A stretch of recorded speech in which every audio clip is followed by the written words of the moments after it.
Hello everyone. Blog की शुरुआत मैं से कर रहा हूँ। अभी टाइम हो रहा है 7:37 हो रहा है। तो अभी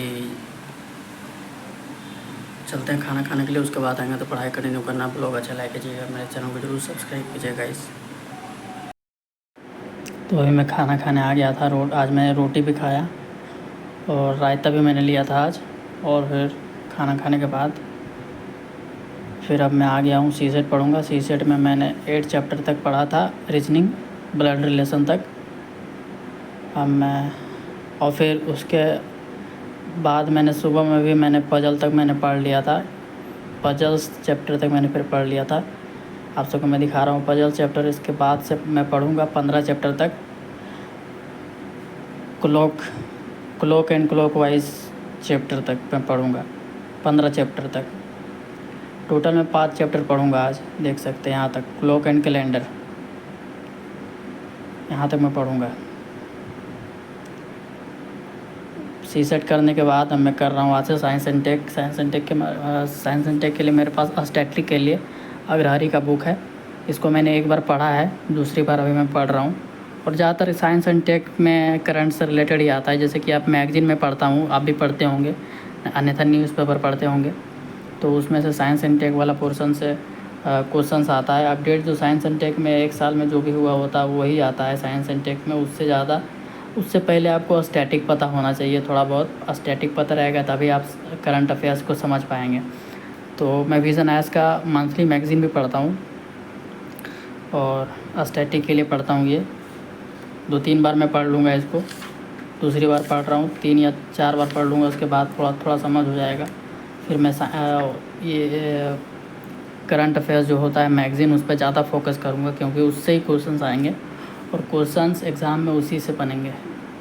जैसे कि प्रीलिम्स में लिए पीटी 365 कर लूँगा साइंस एंड टेक का, और अगर मेंस लिखने को मौका मिला मुझे तो मैं मेंस 365 कर लूँगा साइंस एंड टेक का, उससे हो जाएगा। और स्टैटिक में पहले पढ़ा हुआ ही हूँ और अभी मैं पढ़ भी रहा हूँ, तो आप समझ सकते हैं स्टैटिक हर सब्जेक्ट के लिए थोड़ा इम्पोर्टेंट होता ही है, अन्यथा आप समझ नहीं पाइएगा करंट अफेयर्स को। स्टैटिक आपको पता रहना चाहिए। जैसे कि इन्वायरमेंट के लिए कितने बच्चे होते हैं जो थोड़े स्ट्रॉन्ग होते हैं, तो सिर्फ करंट अफेयर्स ही पढ़ते हैं, लेकिन स्टैटिक भी पढ़ लेना चाहिए। तो स्पेसीज़ वगैरह, वर्ल्ड लाइफ वगैरह, ये सब वर्ल्ड लाइफ सेंचुरीज़ वगैरह ये सब पता हो जाता है। तो मैंने शंकर आयस का इन्वायरमेंट लिया, 10th एडिशन है मेरे पास, 24 वाला एडिशन है। तो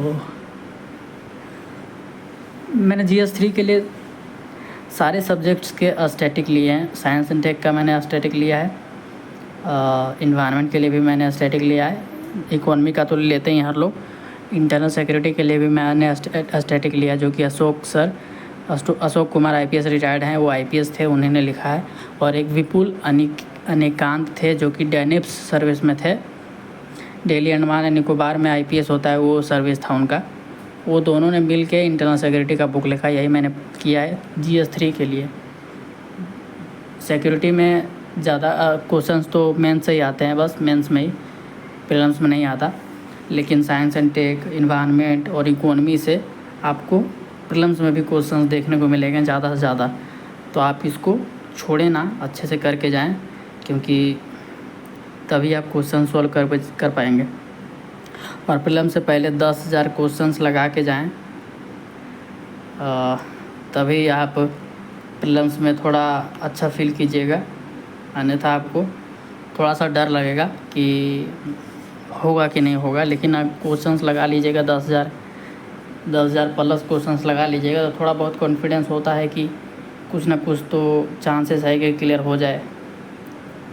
तो क्वेश्चन ज़्यादा से ज़्यादा लगाइएगा प्रीलिम्स के लिए, तो प्रीलिम्स क्लियर होने के चांसेस ज़्यादा हैं, क्योंकि 100% नॉलेज किसी को नहीं होता है प्रीलिम्स में भी और मेंस में भी। मेंस में भी आपको 15-16 क्वेश्चंस ही आएगा 20 में से एकदम, जिसका आप एग्जैक्ट आंसर दे पाएंगे। उसमें से 2, 4, 5 ऐसे क्वेश्चंस होंगे जिसका आपको कुछ भी आइडिया नहीं होगा, लेकिन फिर भी उसका भी आंसर बना के आपको लिखना होगा, तभी आपका सिलेक्शन होगा। हालांकि उसमें पूरे नंबर आपको नहीं मिलेंगे, कुछ कम मिलेगा, लेकिन क्वेश्चन छोड़ना नहीं है, आपको कुछ ना कुछ नंबर मिल जाता है। कितने टॉपर्स बोलते हैं उन्हीं से मैं सीखा हूँ और आपको मैं बता रहा हूँ। तो आप सोच समझ के जो भी प्रिपेयर कर रहे हैं, जो अन्यथा अभी आप कॉलेज में एडमिशन हुआ होगा, नहीं तो होगा, तो कितने स्टेट यूनिवर्सिटीज़ में एडमिशन हो गया होगा, सोच रहे होंगे कि कॉलेज से ही मैं प्रिपेयर करूं। मैं भी कॉलेज से ही किया हूँ गाइस, जैसे कि मैं भी 23 में आया था। मैं 23 से ही NCERTs वगैरह पढ़ना शुरू कर दिया था। मैंने 23 में ही 5 बार NCERTs को पढ़ा है, यानी उसके बाद फिर मैंने NCERTs को छोड़ दिया। फिर मैं स्टैंडर्ड बुक्स पे रिलाय हो गया हूँ, क्योंकि NCERTs मैंने 23 में ही पढ़ लिया था। 24 से मैंने फिर स्टैंडर्ड बुक्स उठाया, फिर मैं स्टैंडर्ड बुक्स ही पढ़ता हूँ, और स्टैंडर्ड बुक्स और करंट अफेयर्स और आंसर राइटिंग मैगज़ीन वगैरह देखता हूँ, और क्वेश्चंस वगैरह लगाता हूँ और क्वेश्चंस लिखता हूँ, आंसर्स लिखता हूँ। तो धीरे धीरे आप सब चीज़ सीखना, मतलब सब चीज़ करना सीख जाइएगा। अभी आप कॉलेज गोइंग है, मतलब कॉलेज में एडमिशन लिए होंगे, तो अभी से आप NCERTs पढ़ना शुरू कर दें, नहीं तो आप सेकेंड ईयर्स ऑफ कॉलेज से आप NCERTs पढ़ना शुरू कर दें, और नहीं तो आप थर्ड ईयर से डायरेक्ट फुल फ्लेज्ड तैयारी कर सकते हैं। NCERTs पहले ही कर लीजिए NCERTs, और फिर थर्ड ईयर से आप फुल फ्लेज्ड तैयारी शुरू कर दीजिए, क्योंकि थर्ड ईयर से आप ज़्यादा मैच्योर हो जाइएगा, क्योंकि फर्स्ट और सेकेंड ईयर में ज़्यादा मैच्योरिटी नहीं रहता है।